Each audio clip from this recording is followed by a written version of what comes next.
Hi everybody, just made an update to my Siege Unit mod. It's been a while since I worked on it. The video you see now is the very first video about this, and I've come a long way since then, as many of you know. But now in the video description of all these videos, I have posted a link to the latest version. So if you're new here and you happen to see another video of mine before this video's upload date and downloaded that is the latest version. But in the video descriptions, I also have a link to the playlist of all the videos that I have about this mod. I'm going to add this latest video after this one, but if you haven't seen it, a must watch, as I said before, is my video about r15485. It's 58 minutes long, but it's 50 changes that I made, and it really sets the tone for what this mod is all about.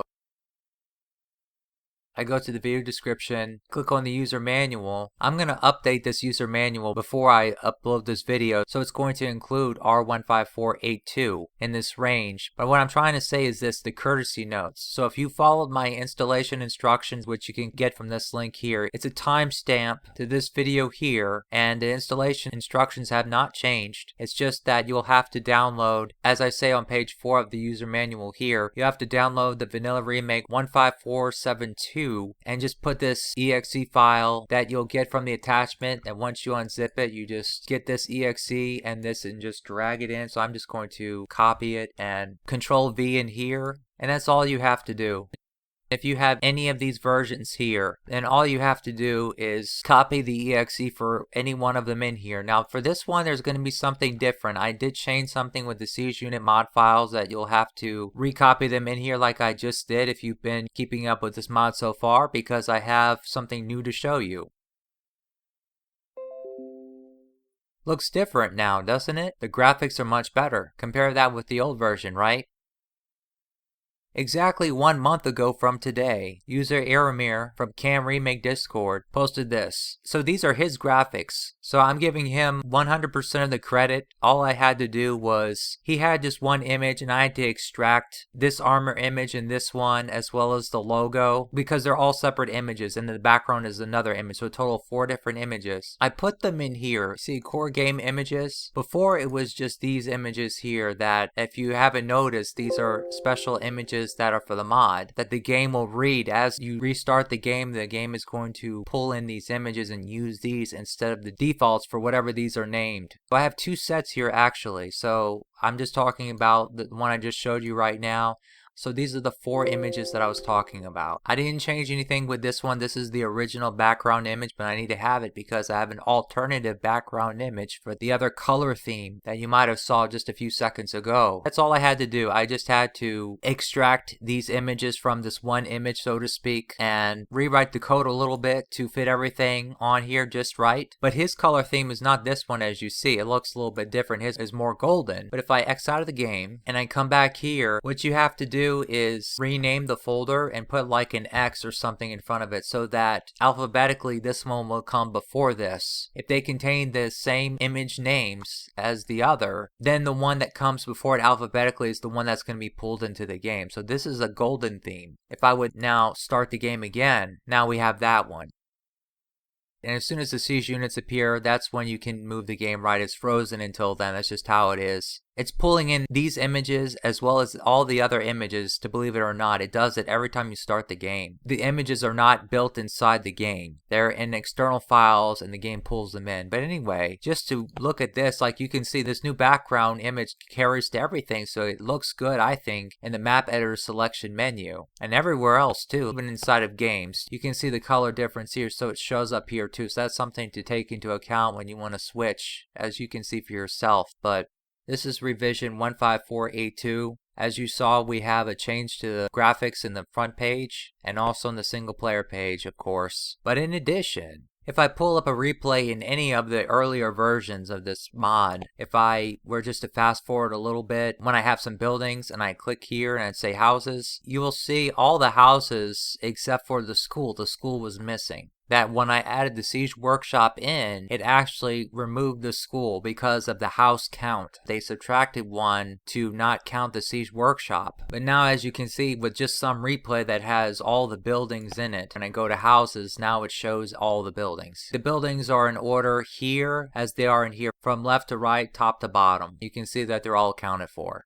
In addition, in all of the previous remake versions, at least past r6720, I think r6720 may behave the same way, I'm not positive. And this is something that I mentioned in this video here. And if a farmer plants on a field like this that we're using for woodcutters, then 2 minutes later, whatever the woodcutter planted there is going to fall or be lost. Like here, he's planting, this is a mistake I made in the Shadow Kingdom Mission 8 pre-build. So 3517, we see around 35 minutes.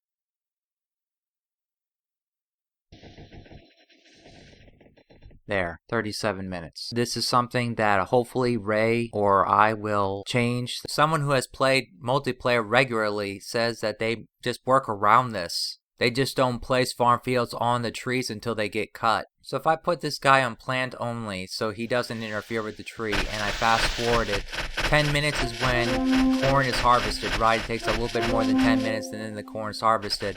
You see that it's around time for harvest and this hasn't grown very much. But he chops it anyway, and then he plants it, and then you get that. But if I were to put him on fell only and have him chop the tree, if we were to compare this to the original game, or I should say the Peasants' Rebellion patch, he planted the corn there on the field where the tree is, right? I'm going to put a field here too so you can see that the time that this gets harvested, these will have still stayed the same. We're getting close. You can see it already looks different. Yeah, so even after all this time, these have stayed the same. And if you look at them, it looks pretty much the same as this. So in short, the only difference between this remake version, or this mod, whatever you want to call it, and the original game is that you don't lose the tree or the corn. The corn isn't fully animated, but the corn stages, the actual numbers that the game keeps track of to know how ripe the corn is still in effect. Like if we go to the F11 menu, which looks different now in my mod. I made it a little darker for us so that when we look at this at night or whatever, it doesn't hurt our eyes and we can still read it. But if I were to play this map and just not let the woodcutter distract us and click on debug terrain and then field age, you see that one there? Everything else is 0 because there's no fields. But if I were to fast forward it, you can see it increase no matter what. Even now that it looks the same, it says 19. I don't know if you can see that. But it's increasing, even though that it didn't look any different, it's still increasing.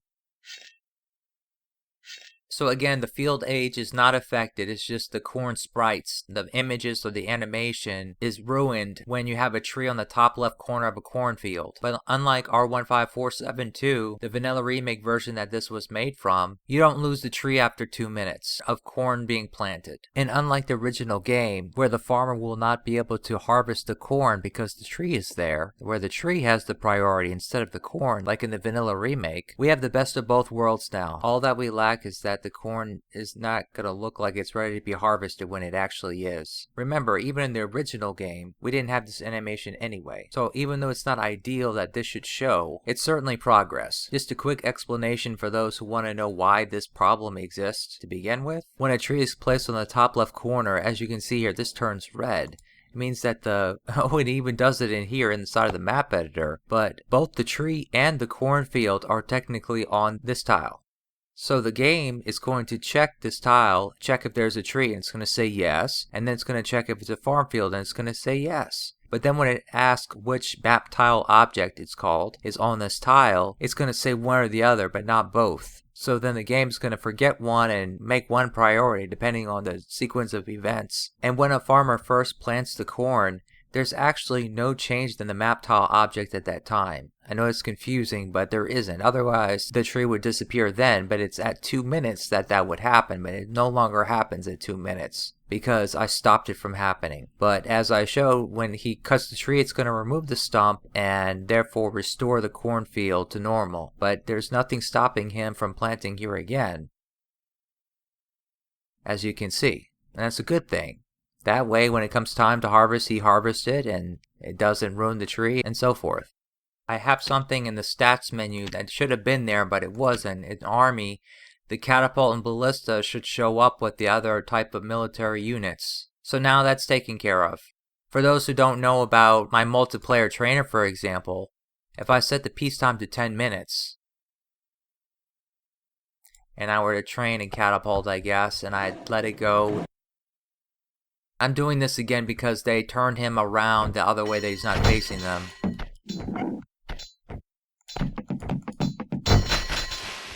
Like here, for example, he should be able to fire at them. Before, it probably could work that he could fire at them and you could basically cheat, in so many words, against your enemy if you would make an early siege workshop before peacetime ends. I'm pretty sure people don't want to do something like that, but it is possible. I mean, with the siege workshop having a rally point and you have to train them outside of it in order for it to work, because it is a weapon building but also a unit building, it's kind of confusing. So for right now that someone would want to try to do this for whatever reason, their siege units can't do any damage. Someone suggested that maybe I just don't allow them to set a rally point at all while it's peacetime, that the siege units just collect around the siege workshop, but that will cause traffic, as he said too. You could just build the siege workshop outside of the town, that it will reduce traffic or whatever, but I'm just going to leave it like that for right now. I don't think anyone's going to do something like this, or they won't be very popular amongst the community. No one would want to play with them if they want to play cheap. I nerfed the catapults. Their firepower, just somewhat. Their overall firepower, as I say on page 7, it's like 23 bowmen if they're firing at nights, and they're the only units firing at nights. I'm just putting them in fewer columns like this so that their fire is more concentrated. That's how I came up with these numbers, okay? If I were to play this out and I was this player so that the knights don't go attack the bowmen, the important thing is to look at the time. It's about 8 minutes that it takes for them to kill them. And I'm going to just do it again. But it's about 8 minutes. But if I were to put a catapult and do the same thing, the catapult is very random. So I'm going to move him over here. And let's see how long it takes it to kill them.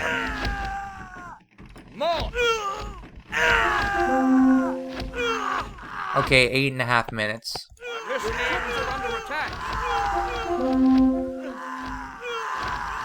6.5 minutes. 7.5 minutes. So this is roughly what it is with the average for catapults. And this is the catapult column, right? Catapult ballista. And I did the same for crossbowmen. I made them have 4 columns for them to be like this. Yeah, it's about 8.5 minutes this time, so it's roughly still the same amount. If you were to remove one from here, it would be several minutes longer. So if we were going to round it off, it would be 16 crossbowmen, okay? That's about where I got these numbers from. And if you were to compare the amount of bowmen that a ballista is equivalent to, quote-unquote, versus knights, if they were the only units hurting knights, you would say 30 bowmen divided by 23 bowmen. And you would do 21 crossbowmen divided by 16 crossbowmen. You're getting about 1.3 ratio. When we go and look at the scroll images, a catapult is worth 4 bows, a ballista is worth 6, as we all probably remember from the game from many years ago. If we were to do 6 divided by 4, that's 1.5, right? Not 1.3. So it doesn't perfectly line up. It doesn't agree with the archers and all, but this could be partially due to me making a mistake, or it could be with the strength of the bowmen and crossbowmen being different than it was in the original game, or some combination thereof. Well, whatever the case may be, if you've seen some of my videos, like this one for example, at the beginning, it's 3 hours long, but as I mentioned on page 4 of the user manual for that video, the first 24 minutes only, okay? So that's why they're here, to tell you only watch that first amount, because the rest of it is for programmers. But in there, like around 4 minutes or so, that's when I start doing some comparisons with the Shadow Kingdom Mission 20 map. I have some setups in there where I compared this to the Steam version, okay? That's the Peasants Rebellion patch that I have. But in there, and also in the very first video, I also emphasized that one catapult in the original game could kill anywhere from 0 to 3 units with every shot. So 0 as in he won't kill any, right? But sometimes it'll kill up to 3. So for this example, if we just look over here, the number, it goes from 31 to 28, as you saw there with one shot. I'll show it again. Nothing.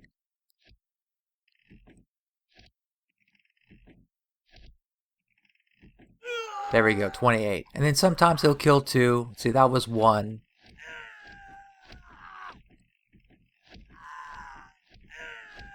Right, there was 2. Now if I were to run the Steam version, let's see what happens. Alright, so I'm just going to come down. They tend to come on this side in this game version. So I'm just going to move them down so I don't get flanked.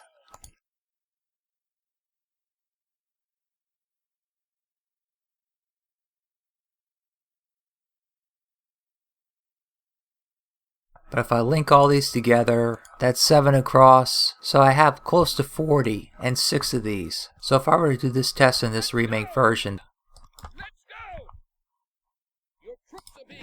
they're going to come immediately, right? It's different. So I'm going to try to just move them down. Keep them out of the crossbowman's fire as much as I can. Make them come down to get killed by the catapults, right? Ideally. So they all come down at the same time. They all get killed at the same time. It's faster of a battle. Right now I have 8. Seven total. And 35. If I do it again, let's see what happens.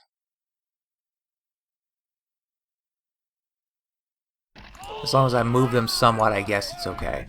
7 and 39.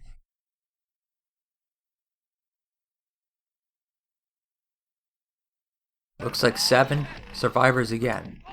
34. So I'm getting a constant amount of 7 barbarians and close to 35, maybe a little bit more or less of catapults. So the point is, I had about the same amount of enemy and I have roughly the same amount of survivors. And I haven't adjusted this for a long time, but I realized that I could just make them a little bit weaker and still get roughly the same result with this and with this test here with a single catapult strength. And still, it's what I've been wanting to accomplish this entire video series so far, is to mimic the original game in that way. And people have been telling me that the ballista is okay, the catapults are a little bit strong still, and they would like to see them weaker, and this is an opportunity for me to do so. It's still not probably as weak as they want, but it is definitely reasonable. Like, take a look at this clip for example. Get rid of them.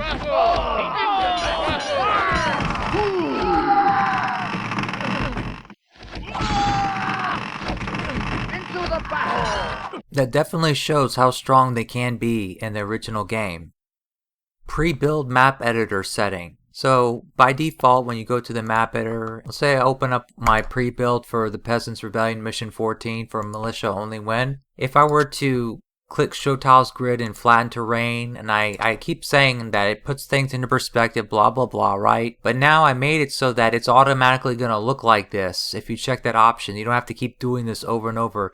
And the problem is when you want a quick play and you want to see how things play out, and then you come back to the map editor, then you lose it. So you have to do it all over again. So whether you're inside the game, you can go to settings and then click pre-build map editor, and then when you go back it's going to look like this, or from this point on when you come back into the map editor it's going to look like this until you turn it off. You have to go and turn it off, but otherwise it's going to have these automatically checked for you, and it doesn't matter if you check or uncheck them.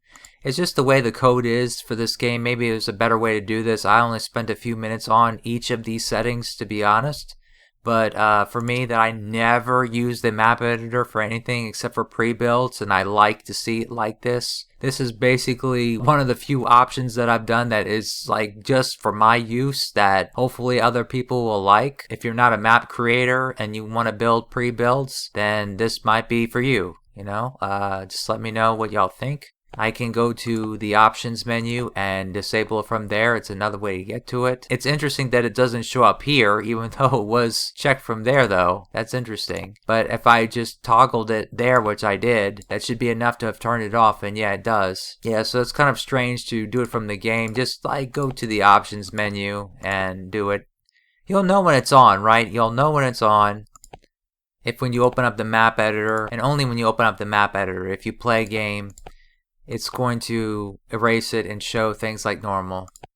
Well, that's all there is to it. It doesn't look like Ray is going to make another remake version for a while, so I don't really think I'm going to be making an update unless more people get involved with siege unit balance and they want to maybe nerf the catapults even more or whatever. I know there's growing interest now from some players who are really well known in the community, who are even part of the knightsandmerchants.net forum that I was a part of too, that things may pick off with the mod more than they already have, and I'm kind of in the dark. I know some of you guys are watching this. Y'all probably played so many multiplayer games, and I just have no idea about it. But the point is, if there's more interest and people want to start to help out with making this better, then an update is probably going to be due sooner than later. But otherwise, I don't think I did anything that's going to create any bugs, and I haven't got any bug reports in months, so hopefully this is good for a while. I have some other Knights and Merchants videos I want to get to. I've been neglecting to make for a while, and this was only a temporary endeavor, especially just to get the graphics going. That's what started all this, and then I just said, let me make a few changes, and then someone told me this, someone told me that, so I did all this within a few days. I didn't spend months on it, like the r15485 update. That was a big one. But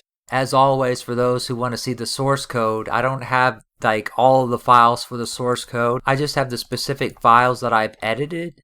This is for programmers, for those who potentially want to start their own fork from this. If you've never programmed in Delphi 12 before or no Pascal at all, then it's really not that hard to get started. The first video in this playlist, along with the second and the third, I give a good introduction on how to modify this game and find things and stuff like that. But if you just watch the first 12 minutes of this video, then you can set up Delphi 12 and it's free. What I'm going to do is make it really easy for y'all. I have a copy of r15482 source code. Like the day of Ray published it, I downloaded it from GitHub. So to start a project folder, you can just name it whatever you want. You're going to extract these files. And I say some of these steps in the first 12 minutes of that video, but this is even simpler. Okay. So I'm just going to move all this to that folder. And this is just a empty folder now. Okay, so with these files in here, then you just go to the Cam Remake folder. So that would be r15482, the files you get from downloading that installer. And I have some executables in here that you don't really need. This is Ray's application, the original r15482. You don't really need the campaigns or the maps. I mean, that's a lot to copy. So like everything else. But the campaigns and maps multiplayer, not that either. So I was just holding down Control and Shift to select things like that if you didn't know about how to do that. Siege unit mods files as well. That's important when you want to create my mod to put this in there, just like normal. So I'm going to copy, paste, and then when it comes time, you just replace the files, overwrite things that are in there. And you can always copy the campaigns and maps multiplayer later, or just create your own test maps. That's what I've been doing, because this is a lot of junk to copy for over if you have multiple project folders. This is not a good idea. So as of right now, this is r15482. To make it to my 15482 siege unit mod, all you have to do is go to the right here and Control A this and Control C, and then click here and say Control V. And then replace. And that's it. So now you have my mod source code. Yeah, I just had these three files. MES is mad accept. That's what that stands for, mad accept settings. So this is for the bug report window that pops up when people get a bug. And this is just changing the settings so that it doesn't send a bug report, because that goes to the Cam Remake developer server, which may not be their bugs. It's just not very courteous. So I have some settings in there, and it might say CMOLA 1948 and this and that. You'll have to change that. And I think in the exceptions module and the source, I had something. Let me just go to it here where I can see all the files that I've edited and only those. It's right here. Exceptions. So if you're here, I might have a custom string that you would have to change. Yeah, right here. This is it. CMOLA game setup. Whenever you see old code and new code, that's where I have added new code in. I've showed what previous code was there and what code I added in its place, or I will sometimes just insert new code somewhere, and that's it. It's an insertion. There's no deleting old code. If I delete old code, then I'm going to say old code and I'm just going to comment it all out. and put nothing in for new code or something like that, but I'm always going to, in all these files that I have edited, I have done that, and therefore made it very clear what was there before in r15482 source code, which I'm giving you to tell you the difference between what was there and what I changed, and you can compare yourself the files before you even drag all these files in there to overwrite. But anyway, once you're in here, to get it started, if you have Delphi 12, just double click on this one and then you can open it up and you should be able to compile immediately. There should be nothing wrong with it. This is my source code in full. I mean, this is everything. I mean, because you have the Siege Unit mod files. That's important to have this in here. This is a second modding graphics folder. That's basically what it is. But it also, I have the sound files for the siege units and stuff like that come to this folder too. So it's a folder mapped to different things, but everything associated with my mod goes to that folder. So as long as you have this folder, you have r15482's base source code files. You have the files from r15482 that you installed, the normal game files, and you overwrite these files. I'm just repeating myself, but that's all you need, and just double click on this one. There's another one that looks like it. I don't use this one ever. I don't know what will happen. Just use this one, and that's really all there is to it. So that should make things a lot easier, because as of right now, since r15482 was done, there's been more commits, and not only that, some of the commits are just spelling changes. So that kind of throws everything off. They didn't really change anything, but they're just making random spelling changes in different parts of the project. I guess that's good to beautify it, give them something to do, but it kind of makes it very impractical to then all of a sudden do what I just showed you. If you wanted to do the Siege Unit mod and have these files that I edited and only them and just copy them over that, it's going to be hard to compile it because the way they've done things since r15482's data publish. So have fun with that, and hope that makes things easier for people. If you want to make your own fork, you're more than welcome. You don't need my permission. If you want to put it on GitHub or whatever, that's up to you. But I'll have this available in the video description along with this like normal, that these are the files that you go to the developers and right here. And I think in the second video, I talk about how to rename the application, all that stuff. It's all in there. All the basic stuff is in these first two videos. There is some overlap with different content because in this video I replaced the Rogue and the Warrior with the Catapult and Ballista, but in here I actually added them as new units into the game. But some of the things like firepower and animations were overlapped somewhat. But I think it's still good to watch both of them. This is not going to cover everything, even though most things it will not cover everything. But I have them both bookmarked with probably close to 100 bookmarks each. And to just make things easy, if you want to find out the changes that I made with the Siege Unit mod, I mentioned this before, but I have a table of contents outside of the source code, outside of the Siege Unit mods folder. Every one of these are key terms, or like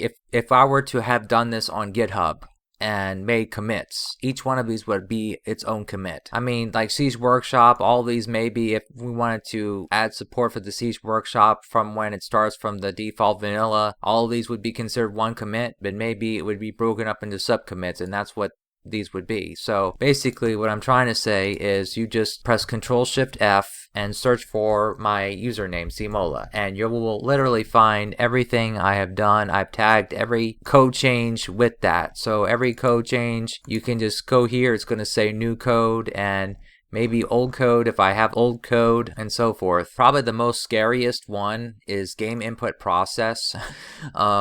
I really added a lot of stuff to here when I was adding all the commands for troops and for houses, everything, because if you don't add stuff through the game input process, then it's going to break replays. As you can see, I tagged Cmola here. I mean, it's everywhere in here, even towards the end in some places. I never talked about the game input process module very much in either of these videos, and I didn't mention it all in this one, but in this one I did, just only briefly when I was trying to place orders with the Siege Workshop, like to tie that with the interface, but it didn't really talk about it that much because I didn't know much about it at that time. This is all new to me as it is to you, really, to be honest.